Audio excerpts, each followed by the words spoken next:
कंवारी ननद। अंजलि की उम्र लगभग 30 साल हो चुकी थी। वो एक स्कूल में टीचर की जॉब करती थी। अंजलि के घर में उसकी माँ के अलावा उसका छोटा भाई और भाभी भी रहा करते थे। 30 साल की उम्र होने के बाद भी अंजलि की अब तक शादी नहीं हुई थी। इस बात को लेकर अंजलि की माँ रुक्मिणी देवी काफी परेशान रहा करती थी। माँ, मैं स्कूल जा रही हूँ, जरा मेरा टिफिन तो दे दीजिए। अब क्या पूरी जिंदगी मैं तुझे टिफिन बनाकर देती रहूंगी? अरे कुछ सोचा भी अपने बारे में या बस ऐसे ही? क्या माँ, सुबह सुबह फिर वही बातें लेकर बैठ गई। माँ गलत क्या कह रही है अंजलि दीदी? इतनी उम्र हो चुकी है आपकी, माँ कब तक आपकी सेवा करती रहेंगी? भाभी, मैंने माँ को कब कहा कि मेरी सेवा करो?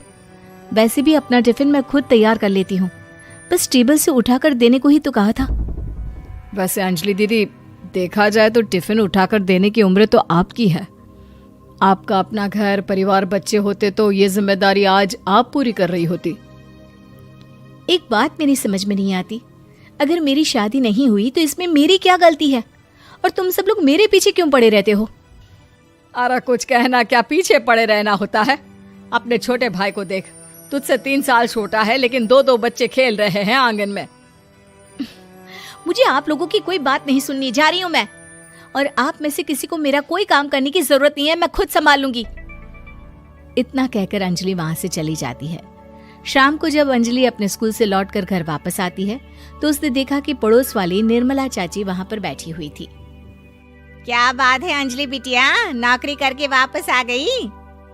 जी चाची जी, कैसी हैं आप? मैं तो ठीक हूँ बेटा, तुम बताओ शादी के बारे में कुछ सोचा या नहीं? अरे रहने दीजिए ना, इससे तो शादी की बात करना ही बेकार है। कुछ भी कहो तो गुस्सा करती है, बात बात पर आंखें दिखाती है। माँ, आप ऐसा क्यों कह रही है? मैंने कब आप पर गुस्सा किया? अरे अंजलि बेटा, तुम्हारी माँ ठीक ही तो कहती है। 30 की होने आई हो, अब तुम्हें भी शादी वादी कर लेनी चाहिए।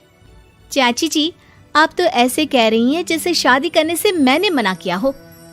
रहने दीजिए निर्मला चाची, हमारी अंजलि दीदी को अभी तक उनकी पसंद का दूल्हा नहीं मिला ना, इसीलिए वो शादी नहीं कर रही। भाभी, ऐसी कोई बात नहीं है। अरे तो फिर क्या बात है? तुम्हारी माँ ने तुम्हारे लिए इतने रिश्ते ढूंढे लेकिन तुम्हें कोई पसंद ही नहीं आता। क्या है ना चाची जी, हमारी ननद रानी नौकरी जो करती है ऐसे ही थोड़ी ना किसी को पसंद कर लेंगी। अरे भाई, नौकरी का घमंड है तो बात अलग है, कोई और बात हो तो बताओ, कोई रास्ता निकाला जाए। नहीं नहीं चाची जी, कोई बात नहीं है, बस मुझे अभी तक अपनी पसंद का कोई मिला नहीं है। सुन लिया आपने, इस लड़की के तो पर निकल आए हैं और इतनी उम्र में अपनी पसंद का कोई मिलेगा भी नहीं इसे। माँ, आप मेरी शादी को लेकर हमेशा मुझे ताने क्यों मारती रहती हैं? अपनी माँ की बातें तो ताने लगती है। ताने हैं? बताओ, मैंने कुछ गलत कहा क्या? देखो, ये सब छोड़ो, मेरी दूर की बुआ का बेटा है, उसकी अभी शादी नहीं हुई है, उम्र होगी कोई 34-35 साल। आप कहें तो बात आगे बढ़ाऊं? अरे हाँ हाँ, क्यों नहीं, ये भी कोई पूछने की बात है। अरे जल्दी से लड़के को यहाँ बुला लो। माँ, आप मुझसे पूछे बिना मेरी शादी की बात करने जा रही हैं और मेरी उम्र 30 भी पूरी नहीं हुई है। निर्मला चाची कह रही है कि वो लड़का 35 साल का है। अंजलि दीदी, आपको क्या लगता है इस उम्र में कोई फिल्म का हीरो आएगा आपके लिए?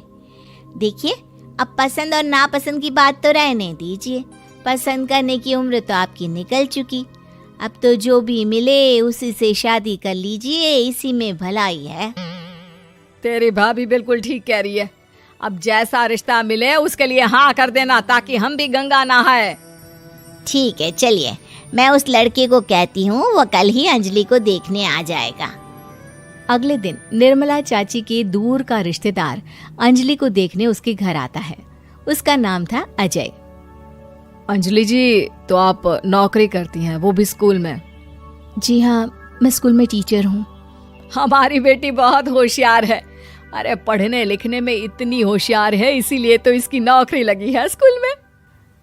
हाँ हाँ ठीक है आंटी जी, जरा मुझे भी तो बात करने दीजिए।